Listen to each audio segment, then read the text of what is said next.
Alrighty, so let's go ahead and get this underway. Welcome to a special edition of the Locked On Gamecocks podcast. A quick reaction to what was obviously quite the disappointing performance by the Gamecocks against the Missouri Tigers at home in Williams-Brice State. And the Gamecocks lost the game, of course, 23-10. And I'm going to dive into everything that happened today. I'm going to talk about the offense's performance. I'm going to address the elephant in the room, which is Marcus Satterfield, of course, South Carolina's offensive coordinator.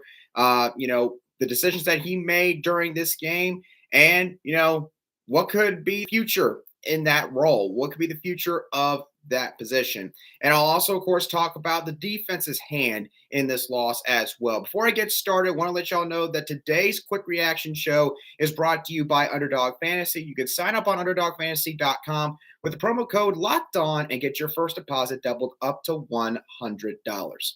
All right, so let's go ahead and get on right into the offense's performance itself, how the players performed. To give you all an idea of just how bad, just how sideways this game went for this side of the ball, let me give y'all a couple of quick stats. South Carolina only got 203 yards of offense on the day. They only rushed for 32 yards on 23 collective carries. They had the ball for only 23 minutes and 25 seconds in this game. And on first downs, in terms of first downs in the first three drives, they only had one. They did not get their second first down in this football game until their 13th offensive play. From a time standpoint, that happened around the 4-minute, 49-second mark in the second quarter. South Carolina almost went a whole 30 minutes before they got their second first down. That's how bad this game went. And the reason why this offense played so bad today was because of the pressure that was brought by Missouri. You got to give Missouri a lot of credit. And I know Gamecock fans that it hurts y'all to hear this, but listen, Missouri owns this series right now. They've owned this series for the last couple of years. They've now won 4 games in a row. Last year was because South Carolina couldn't stop Missouri's rushing attack. This year, it was because they could not stop the pressure, the blitzes, the stunts that were brought by Missouri's defensive front. Missouri got 4 sacks in this game. That's not even counting all of the hurries and pressures that they accumulated over the course of the football game. They also had 11 tackles for loss on rushing plays against South Carolina. And Missouri won this game with scheme. If I told y'all last season that Missouri defense was going to go out there in 2022, field a top 5 defense in the SEC, and do what they did against South Carolina today, a lot of you would have probably sat there and thought to yourselves, well, Missouri must have really had an impressive transfer portal haul. They must have had a really solid recruiting class. They must have had some of those freshmen step up and play significant roles immediately. That's not what happened here. Now, Missouri, of course, does have some really impressive players. They, of course, have Isaiah McGuire on that defensive line. They brought in Tyrone Hopper from a really stout linebacker, especially in rush defense. And they brought in a guy in Joseph Charlton Joseph Charleston, I think is his name, at the safety position, who, of course, brings championship experience from Clemson. Again, whether you like to admit that or not, that's the truth. Those are really the only big additions to this Missouri defense. And yet they're so much better. Why is that? It's because they are well coached. Bottom line, no other things to say about that. It's all because they are just better coached on that side of the ball. And they showed that in spades today. And I'm going to get into all of that in just a couple of moments. Real quickly, a message from our sponsors in Underdog Fantasy. Really appreciate them being friends of the Locked On Gamecocks podcast and the Locked On Podcast Network.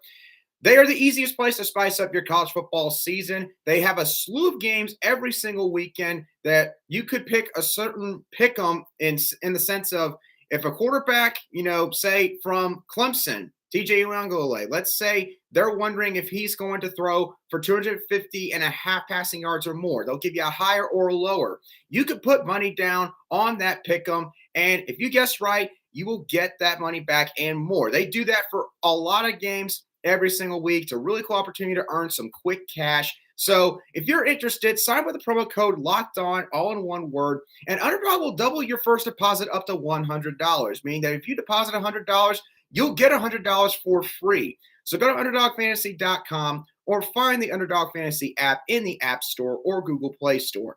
Again, that's Underdog Fantasy with the promo code Locked On, all one word. Get in on the college football pick'em action today.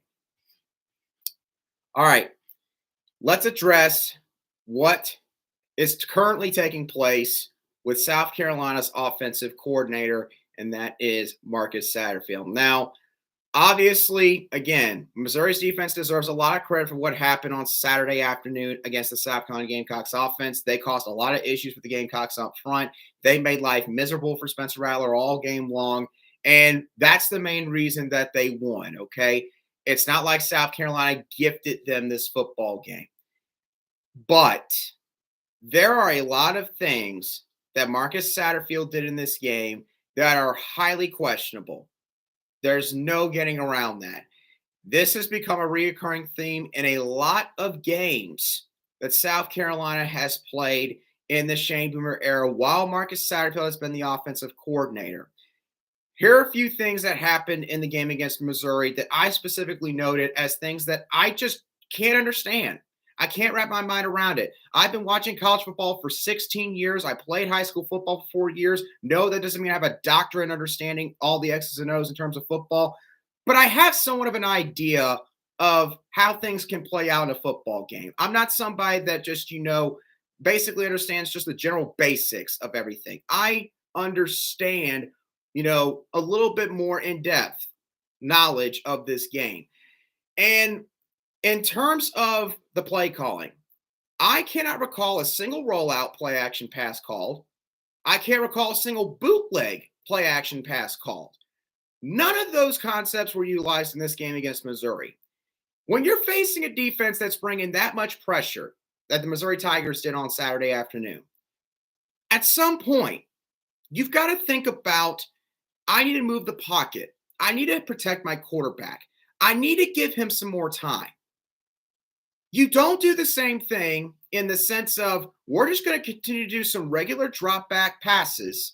And if we do call play action passes, then we're just going to have him take some more depth in the original pocket. We're not going to try to move the pocket horizontally somewhere else on the field.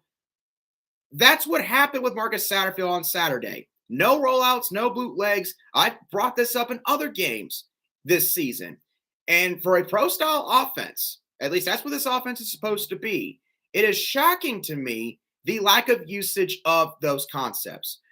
Another thing I couldn't understand for the life of me when this happened, in the third quarter, in one 15-minute period of a football game, I cannot recall ever seeing this many swing passes and screens being called in one 15-minute period. You literally, Gamecock fans probably witnessed at least 15 of them in the third quarter against Missouri.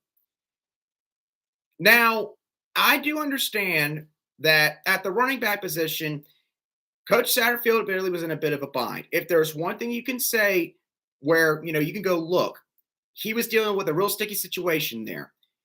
It was the running back spot. Christian Bill Smith came into this game a little bit banged up, did not get a whole lot of carries. I think that basically told everyone in that stadium that he's still dealing with whatever ailment he's got right now. Marshawn Lloyd, it was reported by Coach Beamer or told by Coach Beamer to the media after the game that he's got a deep thigh bruise. He took a real nasty hit in that thigh, I believe sometime late in the first quarter or sometime in the middle of the second quarter. That pretty much took him out of commission for the rest of the game. So at that point in the game, the only healthy running back on the roster that had seen significant snaps at any point in his career at South Carolina was Juju McDowell.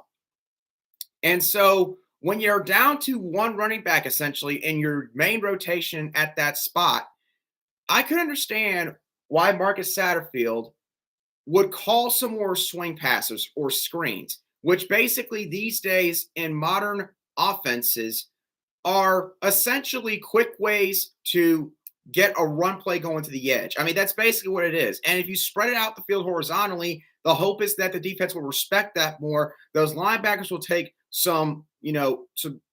they'll be more widespread. They will go farther towards the numbers, and it will give you more space in the interior for you to get that inside run game going.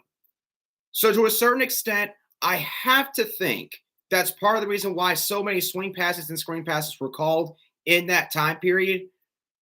But my gosh, it seemed like every other play was a screen or swing pass. And here's the thing. This has been a big part of this offense for the majority of the season.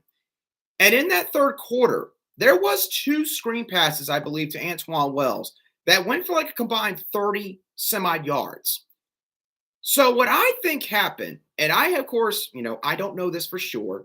This is purely a guess. What I think literally happened, the way it looked to me, South Carolina had some success on those swing passes or screens to Antoine Wells, and Marcus Satterfield basically decided, well, if those worked, I can keep calling it. And he did this for the rest of the third quarter. And of course, Missouri's coaching staff, they're not stupid. They figured out eventually that was probably going to be one of their main calls on that side of the ball. They keyed in on it, and they shut it down eventually.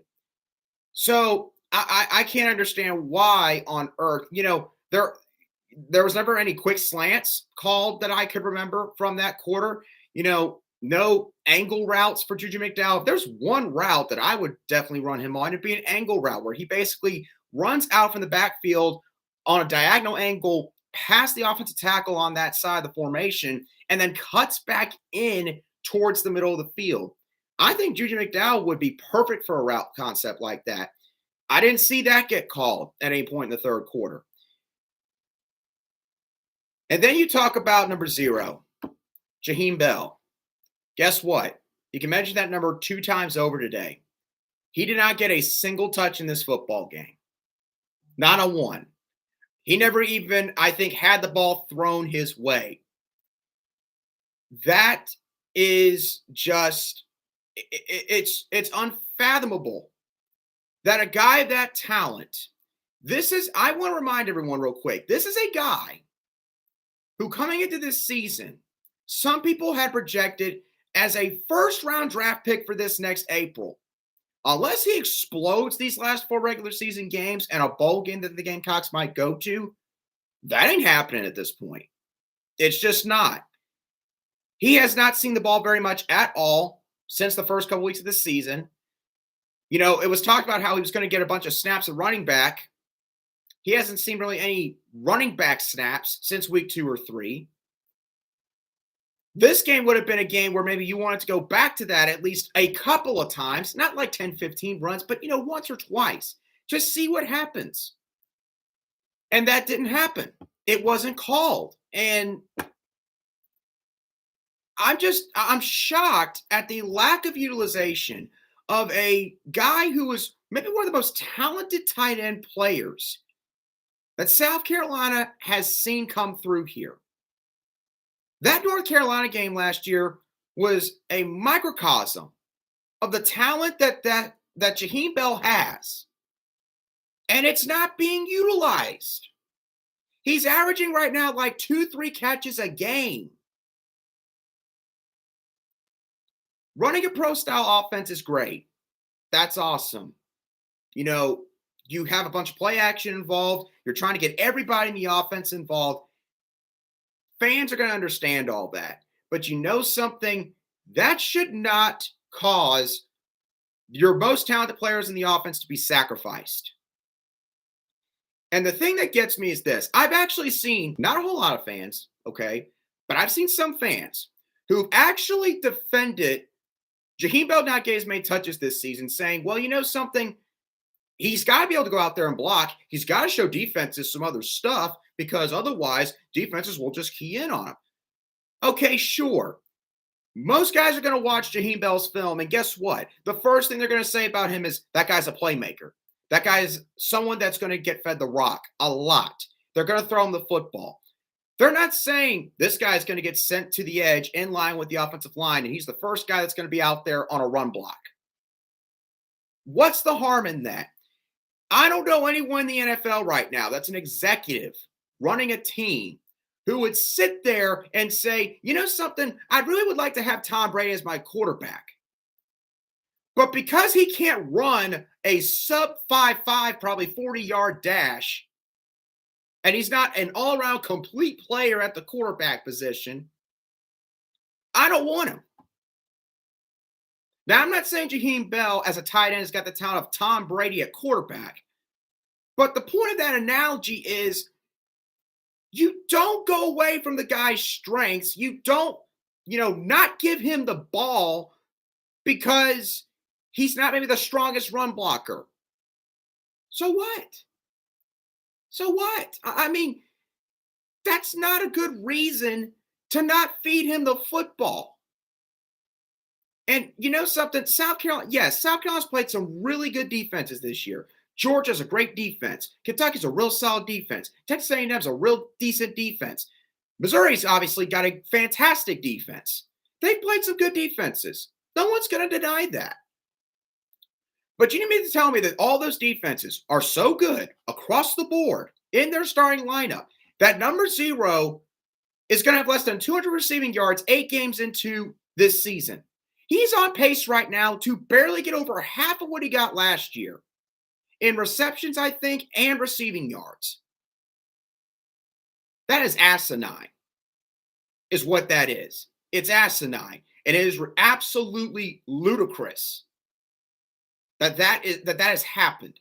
So I dwelled on the whole Jaheim Bell scenario long enough now. Let me talk about Marcus Satterfield's, at this point, his job security.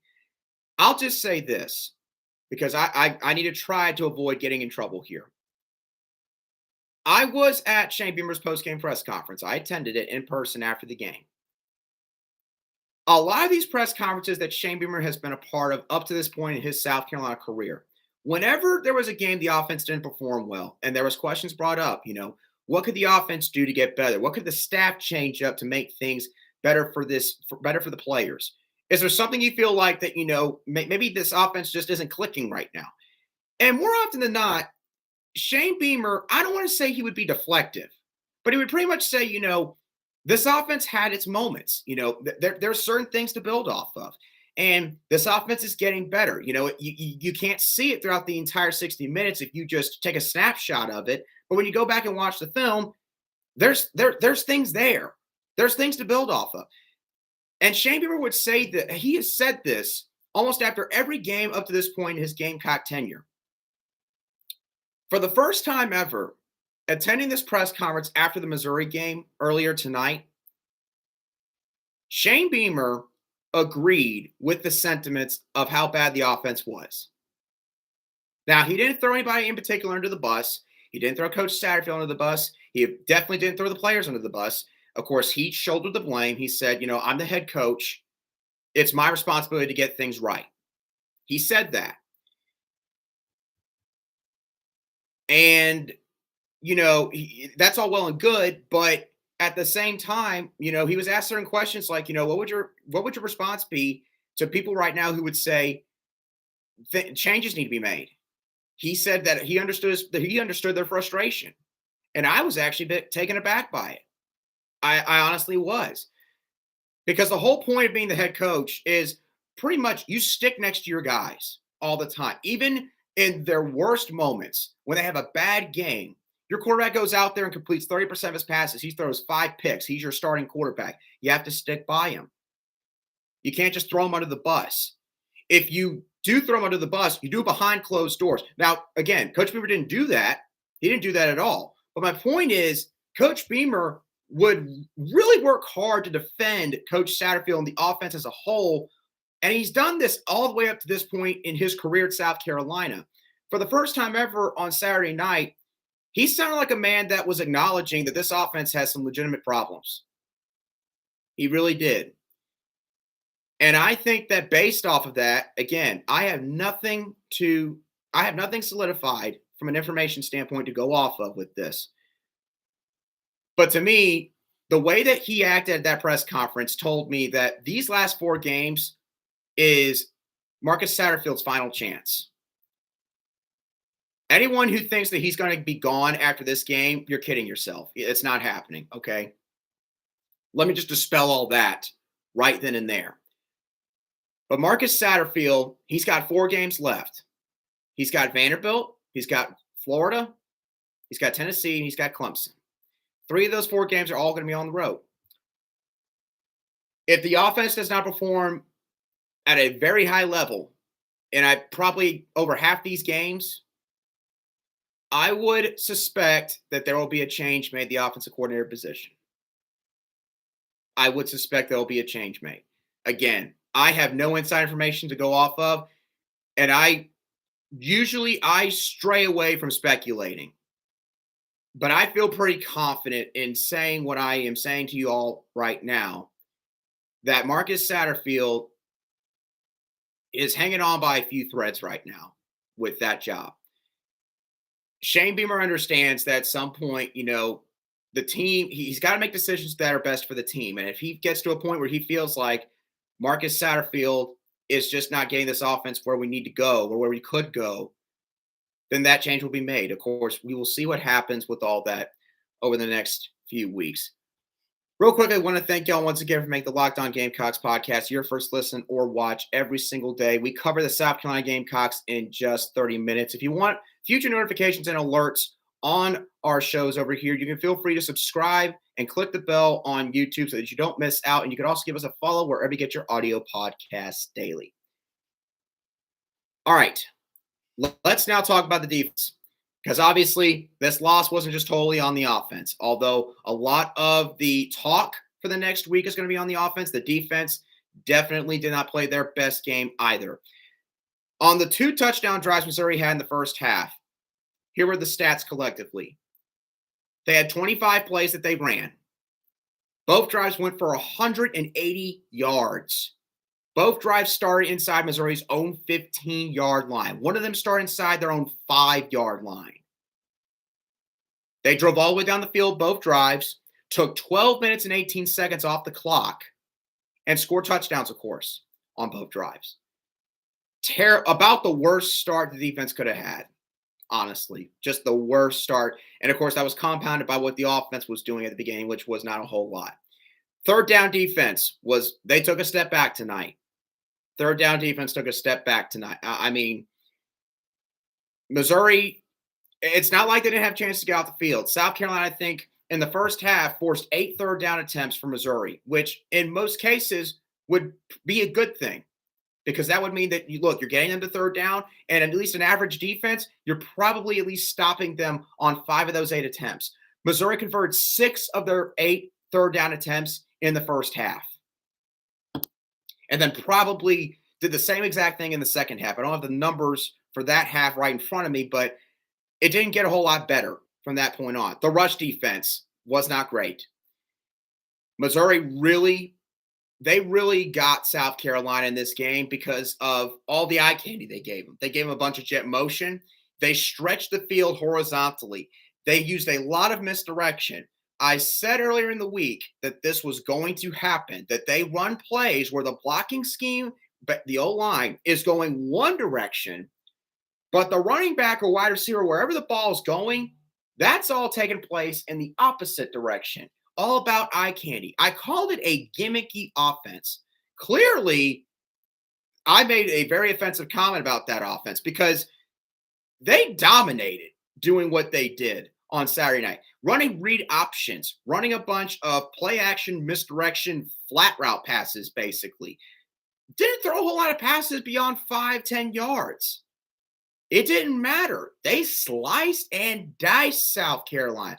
The other thing that really surprised me, Missouri's wide receiver unit. And I've always thought that this receiver unit for the Tigers was good. Before the season, I thought they were pretty good and pretty deep. I did not realize that they were going to bring as much as they did in terms of perimeter blocking. South Carolina's DBs got manhandled on the edge on Saturday night. There's no getting around it. And it propelled a lot of really solid plays for that Missouri offense. It really did. The game plan for Missouri, again, was to attack the edge. And it led to a lot of long, sustained drives. They got some explosive passes, of course, throughout the game. There were some injuries that took place in the secondary, which really hurt South Carolina. and probably caused some miscommunication issues back there on the back end.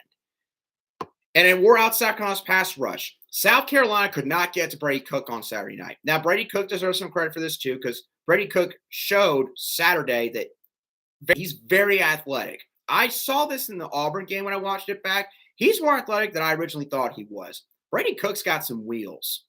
He's really got some wheels, and he hurt South Carolina in that regard big time. South Carolina couldn't bring a whole lot of blitzes because of the kind of play calls that Missouri's offensive staff was putting out there. I mean, I saw 2 separate third downs earlier in the game where Clay White tried to bring a blitz on third down. He tried to bring some more heat on Brady Cook. Missouri almost knew, basically, that was probably going to happen. Both of those third downs wound up being, I think, screen passes out of a trips look, and both times they converted. And then after that, it seemed like Clay White was pretty hesitant to not blitz as often, which I could understand why he would have been. So South Carolina's defense, yeah, they got popped in the mouth multiple times, and they just couldn't respond. Even later in the game, when Missouri didn't score as many points, they only scored 6 points in the second half, they still at least had somewhat productive drives in the sense they took time off the clock. They were getting some yards. So to bottom line this whole thing, this is a bad loss for South Carolina. I gotta be honest with y'all. This is a bad loss. South Carolina really had a chance to cement what they were doing with this latest 4-game winning streak that they were on, and another losing streak against another team that most of the fan base believes should never be above them in Missouri. They couldn't do it. Coach Beamer did say in his post-game presser, he did not sense complacency with this team throughout the course of the week during practice. And he made it a point with his coaching staff to look for any signs of complacency. They didn't find that. Now, of course, if they did, you could sit there and say, well, of course, he's not going to say that they found any signs of complacency. But I feel like if they did, Coach Beamer would have at least alluded to it in some fashion at the press conference, but he didn't. And the player, and I can tell y'all right now, look, don't get upset with the players. Please don't get upset with the players. The players still fought their butts off. And I can promise you, Spencer Rattler, Austin Stogner, Nick Emenworry, and Devo Williams, who were all at the press conferences after Shane Beamer was at the podium, they were all pretty dejected. They were very upset. They really took the loss hard. I promise y'all that. That if the rest of the guys are acting like those 4 did when they were in front of the media on Saturday night, the entire team is disappointed that they lost this game. Now, of course, you can't just sit there and say, well, it's a good thing they're disappointed. Sure, you want them to be disappointed. You should be disappointed when you lose a game like that. But again, South Carolina had a real big chance here to take the bull by the horns, extend this win streak to 5 games going into the Vanderbilt game. This Vanderbilt and Florida game, but these next 2 games, they're very dangerous games for South Carolina. I talked about this or alluded to this good Lord, let me rephrase. Earlier this week, with the Vanderbilt game, Vanderbilt's had 2 weeks to prepare for South Carolina. Y'all, this Vanderbilt team, they had South Carolina on the ropes last year. South Carolina had to drive down the field in their last offensive drive of the game and score a touchdown to win. And Vanderbilt's an improved team this year. And let me tell you right now, if this South Carolina team that showed up against Missouri shows up against Vanderbilt, Vanderbilt can win. They absolutely can win.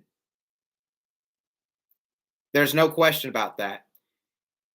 The Florida game, Florida came back against Georgia today. They were being dominated. They were down 28-0, I think. They came back and cut the lead down to 8. They've got a great running game. South Carolina better start thinking about that Florida rushing attack because they're going to get tested in that 2 weeks from now. They are going to. And they got Anthony Richardson, who will be the best athlete at quarterback the Gamecocks have played all year long. So it's going to be very interesting these next couple of weeks. And, of course, I'll dive into all that as we move through these next few days and get closer to these games. But that's going to do it for this quick reaction show. It ended up not being quick. It ended up being 30 minutes. But I hope that y'all enjoyed this very much. Please leave a like and subscribe if you did enjoy and you want future alerts and notifications on future shows from the Locked On Gamecocks podcast, or give us a follow wherever you get your audio podcasts daily. Again, thank y'all once again for making us your first watch or listen. Now, If you're looking for another podcast to listen to throughout the weekend or this next week, go check out the Locked On Sports Today podcast, where the biggest stories of the day and instant reactions, big game recaps, and the take of the day will all be found at that podcast. They do a great job over there on the Locked On Sports Today podcast. So go give them a listen. They're available on the Odyssey app, YouTube, and wherever you get your podcasts. But once again, thank you all for joining today's show. I will have an audio version of this podcast up sometime tomorrow morning. Thank you once again. Have a great night. God bless.